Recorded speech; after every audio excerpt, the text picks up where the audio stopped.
I am going live. I wasn't going to go live. I thought I should go live.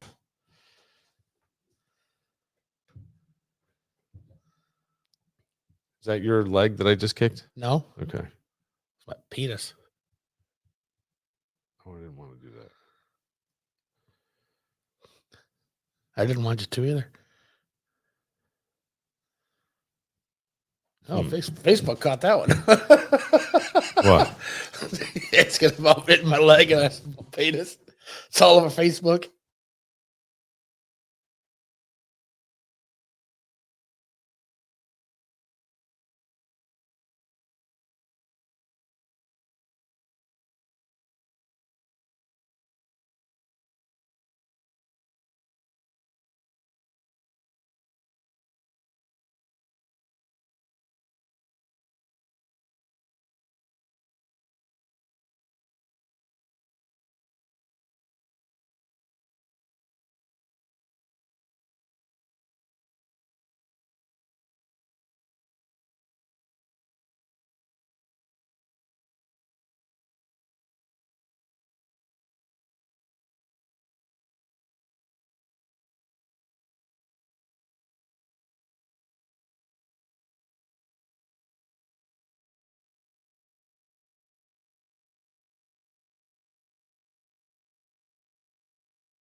When your old career gives you lemons, throw in some ice, mix in some vodka, and call it a podcast. From the Mac of All Trades studio in Fairport, and driven by Victor Chrysler Dodge Jeep Ram, it's Billified, the Bill Moran Podcast.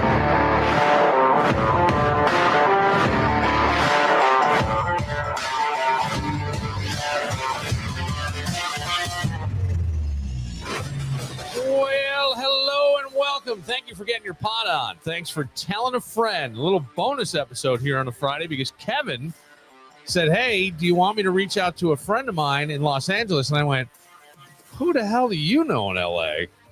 Well, it turns out Kevin does. And Tom Hanks, spoiler. That would be so funny if I like totally mocked you. It was like, who the fuck would you know? And then all of a sudden it's like some A-list celebrity. But it is an A-list celebrity. It's Aaron Zober. Aaron, how are you, sir? Thank you. How are you? I'm good. You and Kevin were college buddies, I assume, college radio station buddies? Yes. Yeah. Back to 106 VIC at Ithaca College in Ithaca, New York. That was I can't believe that was actually 30 years ago because it feels like yesterday that we were doing that. Wow. I know. Man, that 30 years goes fast, doesn't it? It does. It's completely different now, too. I drove through it a couple years ago, and there's nothing that's the same. That's what I hear. So, Aaron, you also do a podcast called The Appropriate Omnivore about the best products in sustainable food. The best.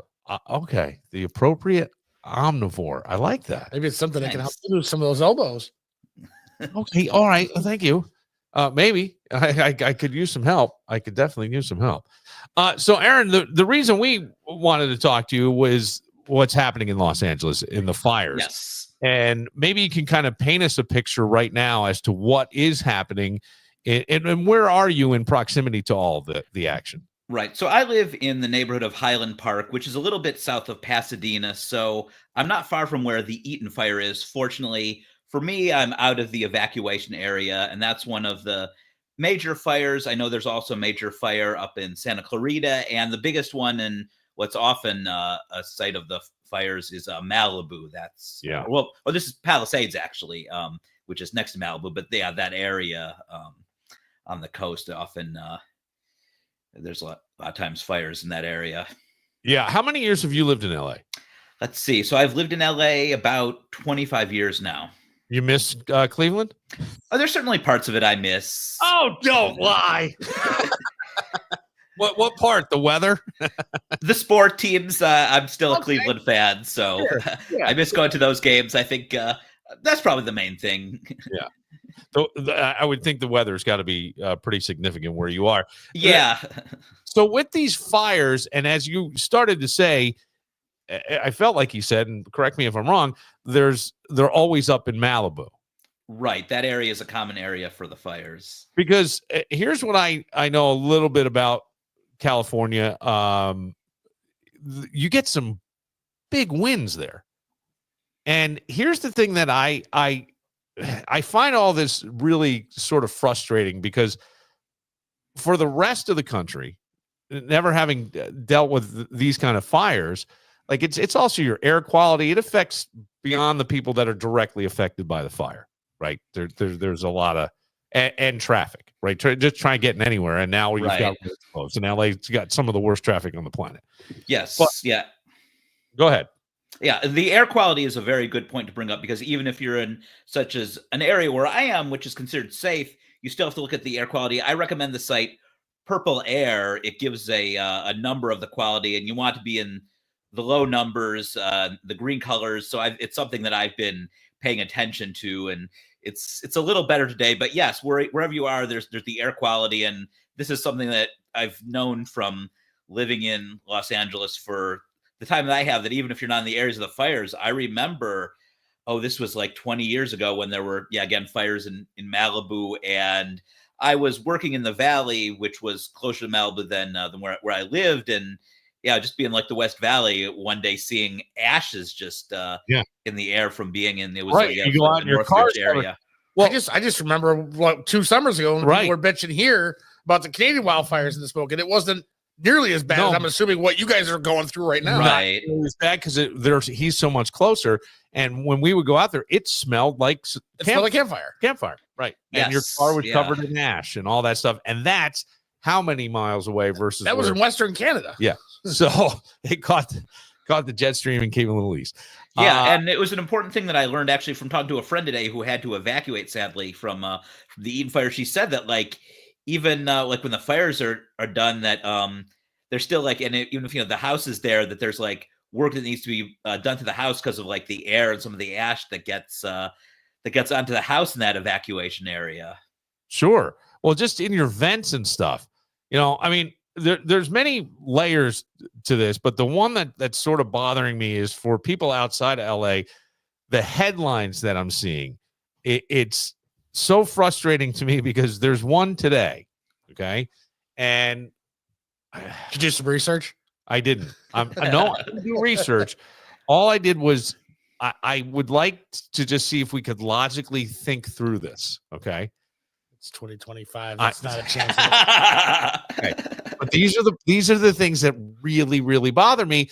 And then we can go to the other side, because I guarantee these become like political sides, and I don't really understand why. But there's a headline in the New York Post, okay? And I want to know how we cut through headlines like this. Thanks, but no thanks. LA Mayor Bass rejects FDNY's offer to help, despite not having enough firefighters to battle blazes still raging. Sources. That's what they say. So in other words, New York City has reached out with men who are ready to go and women who are ready to go fight the fires, and LA said no. It might be too early to get more people in there. Okay, here's the other thing. You're on the other side of the fucking planet.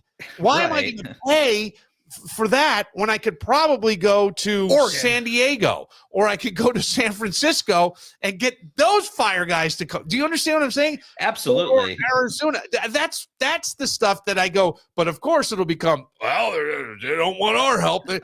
I don't think that's it. It's just bad that headlines have become what that was years ago. Yes. With the funny headlines. Yes. That's now our life. I think they've been they've been like this for a while with the fires. I think of that Bad Religion song, which they released, I think, like 20 years ago. Los Angeles is burning. There's the line, "I don't believe the media mecca. They're only trying to peddle reality." Yeah. And there's always been, that song really, actually, every year when there's fires, I always listen to it, because I think it actually captures what happens with the fires. It says, flames are burning, cameras running. It's just, you have a fire and the media wants to make any kind of story out of it.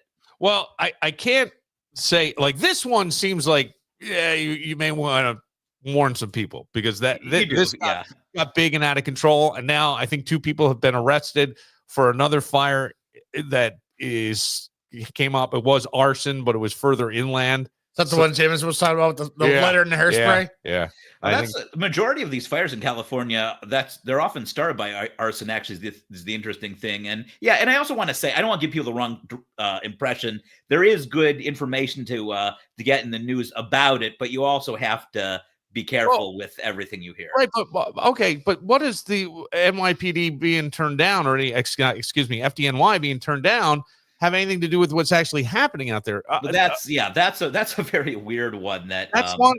Or the other headline that I saw that says LA just cut $17.6 million from the fire budget, and then this, and I go, hang on a second, hold on.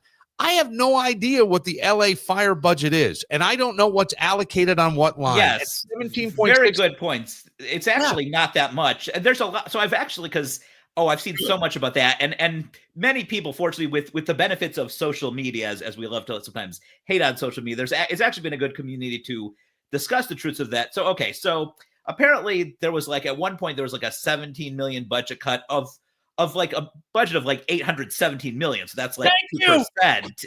Yeah. The other thing was that was only for a time that the budget was going to be cut, and then they actually ended up giving 50 million more. The other thing is this whole thing with Karen Bass being put at the center of it. Okay, so Karen Bass is the mayor of Los Angeles. Yes. And the thing is, there's the Los Angeles city limits where of the fires in there, the ones that were in Los Angeles city limits were the one in Studio City, which is really small and was put out. The one in Hollywood, which I believe also is now put out. The big ones, the Pasadena, Santa Clarita, and Pacific Palisades, none of those are in Angeles city limits. Those are not Karen Bass's areas. Oh, right. They're Board of County Supervisors. The other thing is, a lot of these you look up, it says National Forest. So it even falls out of county. It falls into state parks and national parks. And so when you read between the lines, you realize that Karen Bass's actually involvement with this is kind of small, but it's easy to pin mayor of Los Angeles if you don't know the actual LA County and what are incorporated cities and what falls into city limits. It's like saying it's Malik's fault for a fire in Fairport.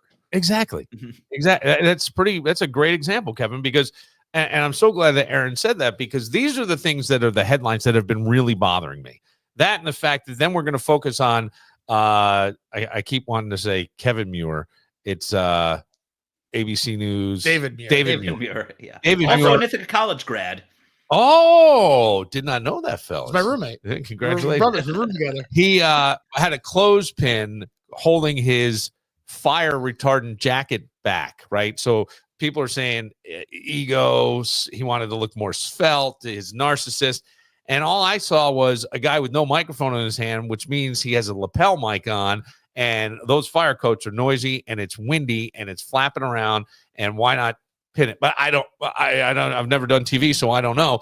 But I'm like, why are we focused on this and yelling about this over what? If you really want to get sort of political on this, here would be my thing. And I don't know. I would assume people are saying this.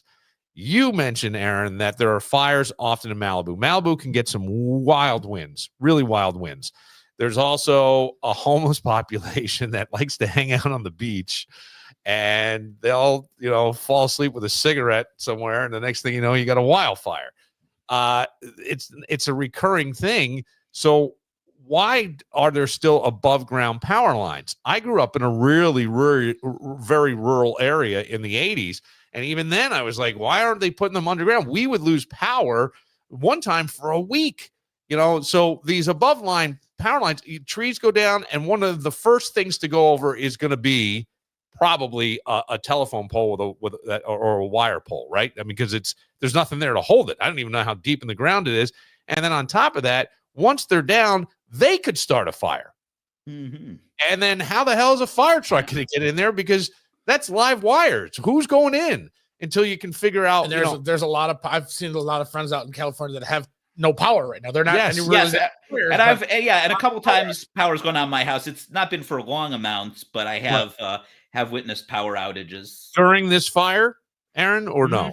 Yes, during the fire. Yeah, it was yesterday and the night before. I had brief periods of power outages, and it's happened in different areas, different places, because we first were hearing about these, I believe, Tuesday, and I remember some people posting on Tuesday that they had power outages. And I know some people like my friend in the evacuation area for Greater Pasadena area, she says that, yeah, the power is still out in her home. And that affects, because she has this big freezer outside with all these meats and stuff, and all that's gone. Sure. The other issue I've been seeing coming through is California's pushing for all electric, and a lot of electric cars out there. Hard to evacuate when you got no power to charge a car. No power to charge a car. That's a great point. Now, I would say, because why do they want you to go to electric car more than fossil fuel? What would be the main reason? Well, I mean, cutting down carbon emissions. There you go. Cutting down carbon emission because of global warming or planetary change. I feel like it's pretty warm right now in LA. No. 400 degrees. My point in saying that is, whether you're a climate denier or not, I always think we got to do what we feel is right by the planet, right? You got to be a good steward of the planet. Try to leave it better than you found it. Are things changing? It seems that way. There's also a country that doesn't have an EPA and just built another coal tower while we're talking, and that would be China. And so, it seems to circulate over time. Some of that air comes here. So I don't know how you're ever going to put that genie back in the bottle, but instead of blaming that stuff, why aren't we doing something to navigate? I'll use this example. I don't know, Aaron, how you feel about AI, but I'll often say you're never putting that genie back in the bottle. So you better find a way to adapt it to whatever you do so it doesn't run you over. Right. Yeah. Well, with AI, right. I mean, yeah, that's the big debate a lot. And there's a lot of benefits to AI. Yeah, certainly there's some issues with it. But I think overall, the concept of AI is a good one. And yeah, we have to know how to work with it. It's not going away. We can't, right. We have that with every technology. There's certainly people that would love to be all off of that, but we're not going back to the Flintstones age. We got to embrace technology and learn how to make the best use of all of it. Okay, so that's sort of the same thing, I think, with global warming. Instead of blaming, why don't we find ways to work around the problems that we're saying are the fault of that? And I don't think anywhere has really done a good job of that, right? I mean, we could say what happened in New Orleans might have been, and then they had the engineers go down and rebuild the walls, and that seems to have saved a city that's below sea level, right? New Orleans. Right. But California, I was out there. I'm 53. And when I was 2 years old, my uncle lived in one of the canyons. He was a pilot for what was then Western Airlines. And they had a fire and it coming up the canyon. It didn't get as far as his house, but they were trying to make preparations for it and all. And I go, boy, that's 50 something years. And we're in a modern age. Why isn't something being done? Is it too hard to put the wires underground? Is there not? I mean, is there too much rock there? I don't know. I don't know any of this stuff. And I would think that there's got to be smart people, but sometimes it seems like we focus on the wrong stuff and then we get these problems. Well, I think a lot of fighting climate change is focused on the wrong thing. I mean, look, I own a plug-in hybrid. I have solar. I'm all for those, but as part of the Appropriate Omnivore blog, I'm a big advocate of what's known as regenerative agriculture, because this is more than just a reductionist idea of reducing the type of of like fossil fuels you use, reducing what you use. But regenerative agriculture is actually about tending to the land better, and a lot of actually forest fires are due to poor stewardship of the grasslands. Right. Well, look, I would think even maybe there's poor stewardship of the forest in Los Angeles. Or totally. Woods. Oh yeah. I mean, there's much ways we can do. I mean, really, the proposals of regenerative agriculture would definitely reduce the forest fires if we have holistic grazing and just restoring the wildlife habitat, the use of water, all of that. That definitely needs to be done. And yeah, and I think the wires may fit into that too, because in terms of how having wires above where you have like wildlife and stuff is affecting it. So I think that's certainly what you're playing in affects it. Actually, this is something that I would like to explore actually in my podcast. So I think my blog would be interesting of how do like power lines affect like regenerative farming. Do it, because I really wonder, with all the look, there's a lot of smart people out there. You got a place called Stanford, and there's no idiots. Even at USC, there's research costs. Why are we not doing that sort of thing? And why is there a focus on, I'll keep reading articles or different things like, all they focus on is the high-speed rail. Well, I don't know if it's needed or not needed. I don't live out there, so I don't know who would use it and what commute, who it would benefit. Let me put it that way, right? You always want to have some value and something bringing forth. I don't know, but I keep reading that millions of dollars to go into that. Well, why not take that money and clean up the forest or put these wires underground and maybe we can reduce the fires. You're never going to get rid of them, but maybe you can reduce them. Reduce, right, exactly. And the high-speed rail, I mean, I think it's a good thing, but again, it's another reductionist approach. Well, cut down carbon emissions, less people driving in cars, they all do the high-speed rail. Well, that's great, but still, it's like, where's the focus on the actual land that we're living on, the dirt, the soil, everything goes into the earth, not just, instead of, a high-speed rail is reducing what we put, just the emissions we put into the earth. Right. But when, agriculture is very much going into the ground itself, we're not just, stopping something from going into the ground. We're going into it with what we do, with what we plant there. Yeah. I think that probably we would say like New York State and California, blue versus red in terms of voting and things. But I always wonder when these things start to happen and you start to see maybe the people that you've elected not doing things like this, and you've lost your home. And now, I mean, look, I got to think environmentalists are going to be all over anybody coming back to their own property trying to rebuild. I got to think. And you're talking homes that have to be $12 million along the coast there in Malibu. I mean, they showed in the New York Post, there's one house that's still standing. Everything's burnt on the left. Everything's burnt on the right, like an entire row. And it's just their house. And it happens to be a guy who was a CEO of Waste Management. He was a lawyer and former head of Waste Management in Houston. The house is, I think he paid $9 million, said that it has a fireproof roof and a stucco exterior. And he thinks that's that. Plus, they went, I don't know how deep. I think he said they went 50 feet into the bedrock with the foundation, with the footers, and because of earthquakes. So they were trying to make it withstand earthquakes. And now it's the only home standing. But I go, who wants to go visit that? It's the most depressing, desolate place on the planet. Like, I'd be afraid to go. I'd want to sell it. But there's nothing around it anymore. There's nothing there. So land's cheap. You've got a big backyard now. Put that new pool in. I guess, but I'm going, anybody who comes back, right? You own that property. Maybe you've had that home in your family for generations. Who knows? I mean, if you get something like that, you want to hold on to it because that is some prime real estate. Well, they said Mel Gibson's house went up while he was doing Rogan's podcast yesterday. Oh, shit. And Paris Hilton's lost hers, but the upside of that is her recording studios in there, too. So that yeah, Paris Hilton. Also, James Wood lost his home. Oh, really? Yeah. See that, but now if any of these people go to rebuild, it's a process. They're just going to bungle over to their house in New York City for a while. Well, I'm not saying that. Look, I'm not saying these people are basically homeless, right? The worst thing about California. Yes. Well, homeless in California and homeless with a lot of money, right? They have means. They're not, I don't believe anybody's sleeping on a bench tonight in some park or camping out on the beach. I don't believe that, but maybe. But what I was going to say is, when you have a house fire, my parents' house burned down, you lose. It's not the things because you can replace the things. It's the non-replaceables. It's the pictures. It's the years. It's the generation. Right. It may even just be the wall where you mark the height of your kid. You know what I'm saying? To all the way up, or the grandkids or generations. Because if some of those homes could be generations, now you go to try to rebuild something, and I wonder how hard they'll make it because it's on the coast. Environmentals get involved. I know just putting a deck on your house sometimes.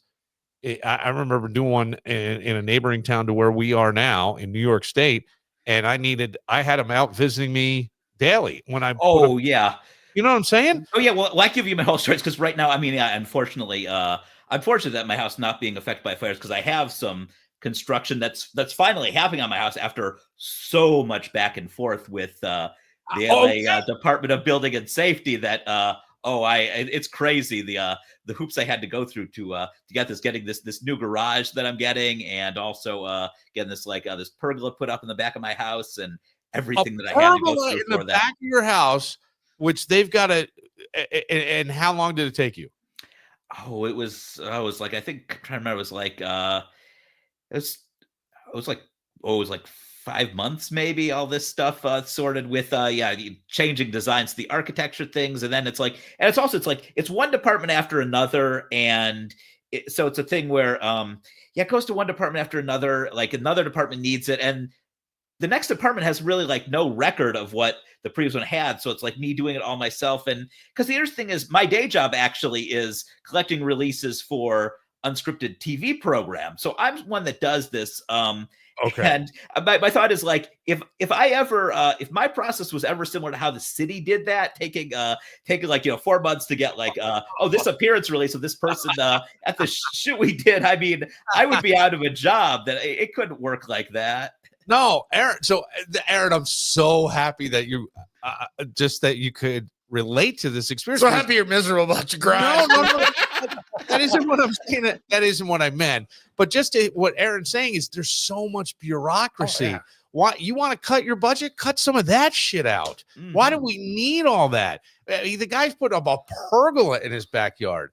I remember when I bought a house. It had what you would call a solarium. It was one of those kits, glass house, right? It was all popping out plastic. So ripped it down, and I wanted to build an actual structure with a roof. I had to go through plans, present it to the board, do all this. And I'm going, I thought that was a lot. I can only imagine what you got to do in LA. Oh, yeah. I mean, and then the thing was, because it was the garage and the pergola, and because they just started on the pergola after doing the garage, and for a second the LA Department of Building and Safety said there was no permit for the pergola, which no, it was there, but that was just some mislocation, and then we were good. But that was a scare for a second. How much does that cost? How much does all that cost, Aaron? 5 months of time. He just said it. No. Like the price for the permits? Yeah. I'm trying to remember. It's maybe like 1,000 or so. Yeah, 75 for me to put a shed. I'm just in my saying, backyard. It's a pain in the butt, and they. It is, yeah. It's crazy, and it's and they're slowing down progress, and they're not letting people. And now you've got people with a ton of money in a blue state that lost their houses. Let them have to go through this to try to build back their house, and they're going to fucking lose their minds. That's what I think. I think you're right. Yeah, we'll see what happens with the process. I mean, I do wonder though. I guess sometimes I like to be a glass half full person, because there are some good things that they require with LA permits. Especially for someone like me who's green. That is interesting when I say for the garage, I want an electric car charging station. They tell me, well, actually, that's required, that you have to have the 220 line in there, and new houses, they have to have solar panels. So it will be interesting to see, are they going to make new requirements now for building that are make it safer in the fires? That would be great, and I understand that. And I'm not saying all the regulations are bad. That I don't mean that. And I'll say this: I also wouldn't want to live in a neighborhood where anybody could just throw up any shoddy piece of shit and call it home. You know what I'm saying? I am a little bit for the zone. You need some rules. We're not proposing a no rule situation put up wherever you want. But if you got a guy that figured it out, like you were saying, the waste management guy with the fire resistant roof, the stucco, it's like that guy from the hurricane that had the ratchet straps. We were talking about him. Yes. That works. Yes. That was so. Why do we not look at these things? If it works, I don't know. I don't know why we don't. I hope we do, certainly. I hope the city of LA pays attention to that. But to hear that it took them 4 months or 5 months just to get the permit to break ground on a garage, if I'm out of a home, and I would say probably for even this guy, the $9 million home, they weren't there. Right. That's their whatever escape home to go on vacation at or whatever. But there are people that is their home and has been their home for half a century or more, whatever. And now you got nothing and just trying to rebuild it and be back on your property and feel like you've got something again. It could take you, I don't know, It's 3 not years. It's not right. I mean, it's fires here. My buddy's the fireman. Yeah.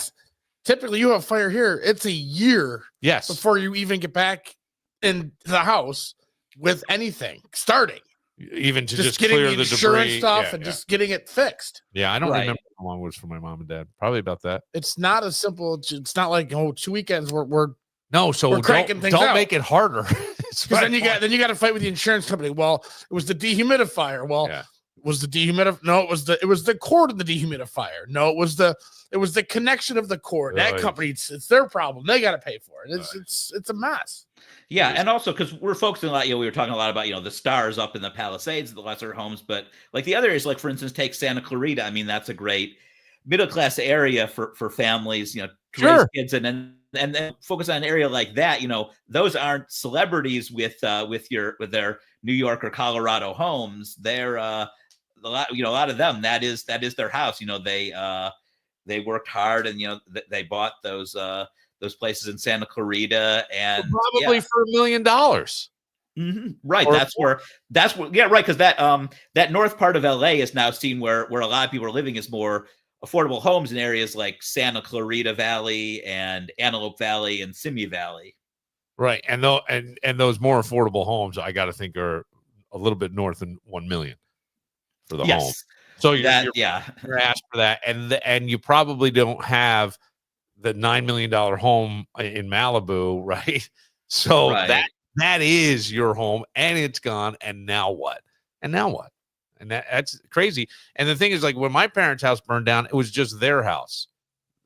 Going to find a hotel. The whole street. The whole street. The whole town. Yeah, it's like it's gone. Right. It's just gone. And so where does everybody go? That's the thing. I really appreciate you coming on, Aaron. Are they saying anything about great? Going to have this under control? Do they have any ideas as to what they're looking at? I haven't specifically with that. I mean, I think that things are getting better when I look at like air quality getting better and the smaller ones being put out. But yeah, the bigger ones like the Palisades and the Eaton, and knowing people from those areas, that it seems like those are taking more time. Yeah, I would think Santa Barbara's got to be. It's those people in California putting ketchup on their hot dogs. What is the proper way to eat a hot dog, Aaron? Well, I like ketchup on. I've said in Cleveland we put ketchup on hot dogs. We do here as well. Yeah, but it's un-American. Ketchup, mustard, a little hot sauce. Well, I will say I have become mustard's a must for me on a hot dog. Yeah, I mean mustard is. I mean, I will agree with that. Because people say to me, well, Aaron, the thing is, mustard is you want to put your extra things like your ketchup on, sure, but you got to argue that you should at least start with mustard, and yeah, that's true. It's got to be French's too. I once got to be the local mustard. I would say Coop's mustard, and personally, I want a spicy mustard on there. I'm not a big on the yellow. Yellow's all right, but I want yellow is all right, but I like the spicy mustard too. Yeah. I would usually go with there's a Nance's mustard. Yes. From Nunday, right? No, Nance's is Rochester. Oh, it is Rochester? Nunday is Nunday mustard. Okay. I feel like I've heard of Nance's. I'll have to if I'm at one of those food shows that I go to, have to keep an eye out for them. Yeah. The hot is really good. Yeah, they're delicious. But I will just tell you this, that I once got yelled at by when I was married. And maybe rightfully so. I can't argue with this, but I didn't realize what I was saying. And my sister-in-law is from the Philippines. So her child is Filipino-American because my brother-in-law is very American, Irish American. And the kid put ketchup, and I go, that's un-American to do that. And I got scolded for saying that to the kid because he's, they would go back to the Philippines and stuff. And I'm like, oh, yeah. It's always you with a joke, isn't it? It wasn't a joke. Funny I was serious. Guy. Putting ketchup on a hot. At least don't put it on first, unless you live in Cleveland, I guess. Well, I would. I mean, I don't know if I'd put it on first, but just it goes on. But yeah, it's one of those debates: ketchup on hot dog, mayo on Italian sandwiches. There's it's all these debates. You do the ring of mustard around the dog. Yeah. Then if you want some relish, that goes on last. But then the ketchup goes right over the top. Yeah. And then the relish. Okay. And then a little hot sauce. All right. Kevin's got it down. You don't look like me if you don't know how to eat a hot dog. Been in some hot dog eating competitions? No. Oh, that would be Aaron. Before we wrap this up, I just want to go. What is your day job? You were saying you go. Oh yeah, so I'm manager of clearances for Endemol Shine North America. We're the company behind such shows as Lego Masters and Master Chef, Deal or No Deal Island, Extreme Makeover Home Edition, Deal or and No Deal Island. I just saw. I didn't even know that it was out. I just saw that it's on Peacock. Second season. You're right. Yeah. We after the episodes air on NBC, then we show them on Peacock. Okay. And so, what is your job?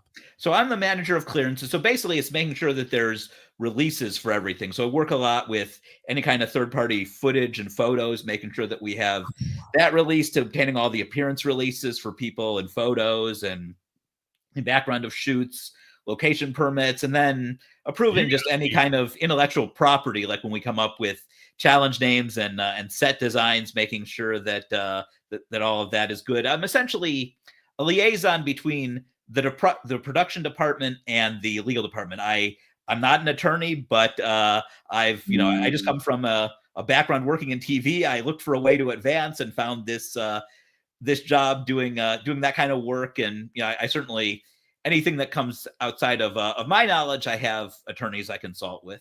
Yeah, it sounds like you're very detail oriented, because those releases are a huge deal, and if one's missed, you are open to a lawsuit, and that's why it's like you got to sign all these forms. If you ever do a game show, there's a ton of those. This is what he's talking about, right? It's that sort of thing. Right, exactly. Coming soon, though, Firefighter Island. We don't need you, NYPD or FNYD or whatever it was. My grandfather was a FDNY. Yeah, in the Bronx. So yeah, those are big fires. They're well trained. I don't even know if they could actually spare the guys, right? With just general what happens in the winter down there. Aaron, it's been a pleasure talking to you. I really appreciate you giving us your time on a Friday afternoon for you. It's a Friday evening for us. And the answer for one's got to go was Cheez-Its this week. What's that? It's a game. Oh yeah, it's I'm known for this. There's that popular internet meme, one's got to go. And what happened was I started seeing a bunch of them and saying, I don't quite like how these are. I would rewrite them. I'd Photoshop them a little bit, change a couple options, and then suddenly I came up with like my own that no one had done before, and it always seemed to be Friday that I was posting them. So I started this tradition 5-6 years ago called One's Gotta Go Friday. I have 4 items up, and you have to say what you want to get rid of. So today it was snack crackers. Do you want to get rid of the saltines, the Ritz, the Cheez-It, or the fish or the goldfish crackers? Oh, I might have to do the goldfish. No, that's what I said. But goldfish, you can't get rid of all the goldfish. What do you mean? Cheez-It you can get rid of. You can't get rid of saltines because of soup. Yeah. You can't get rid of Ritz because of crackers and cheese. Right. Well, I'm a big cracker and cheese goldfish person. I love the pizza goldfish. Cheez-Its I like, but I can go without Cheez-Its. I've never had the pizza goldfish. Yeah, I mean, they're all good. It is one of those that it's like, I don't really want to eliminate anyone. I don't know. To me, goldfish are a little gimmicky. Someone said it's just kind of like a Cheez-It, but shaped like a goldfish, and Cheez-It have a little more cheese in them. So I would choose that between the two. Yeah. I just like goldfish because there's a plethora of flavors. Yes, I did not. Hey, they're not bad. This isn't one where it's like where there's one where I say like, 3 are great and the other one sucks. Sometimes there are those kind of ones. Today is not that. Breast and then liver. Well, Aaron, check out I wanted to call it the Promiscuous Omnivore, and I know that it wasn't the name of it. I apologize. I'm so sorry. What is the name of it? It's the Appropriate Omnivore. Oh, I was the Inappropriate Omnivore. I knew I was on to something, Aaron. That's the thing. The Appropriate Omnivore. It's really interesting. It's just all about food. Yes, right. About food from a consumer's point of view. So I let people know about the best products that are on the market. Yeah. All right. Well, very good. I really appreciate it. Stay safe. And I hope the LA doesn't give you any more headaches with the permits. Yeah. Well, for the project I'm doing now, it's all been approved. So good with that. And we'll see what the future holds. All right. Well, thank you again. And Kevin, a good connection. Absolutely. I would never believed you knew somebody in LA. I know a few people in LA. All right. Aaron Zober That's how I stay sober when I'm drunk. I'm sober, I swear. Last time he was in Cleveland, he was definitely not sober. Oh, yeah. That was a Facebook post. I remember what Zober isn't sober. Bill either. Last time he was there. Yeah, no, probably not. Definitely not. Top of the stadium for the Rolling Stones. God, that's right. I totally forgot. Passed out in the stands. Lovely. Aaron, thank you for your time. Thank you. It's been a pleasure. We will well, stay safe, Los Angeles. I don't know. I'm confused by all of it. I'm sure there's many things to be said, but hopefully we cleared a little bit of it up. I don't know. Absolutely. For Kevin Muir, for Aaron Zober, I'm Bill Moran. We'll see you Monday. Tell that judge he make us feel. My title have to wait. Down here they're looking for a Cadillac with Tennessee.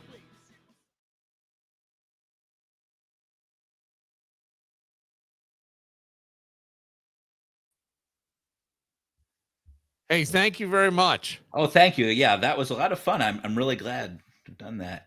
Yeah, anytime, man. I'd love to talk to you about your podcast too. Oh yeah, definitely. Oh, I'd love to. Yeah, love to do it again. Yeah, it's nice being on the other end of the mic. Yes, I'm sure. Yeah.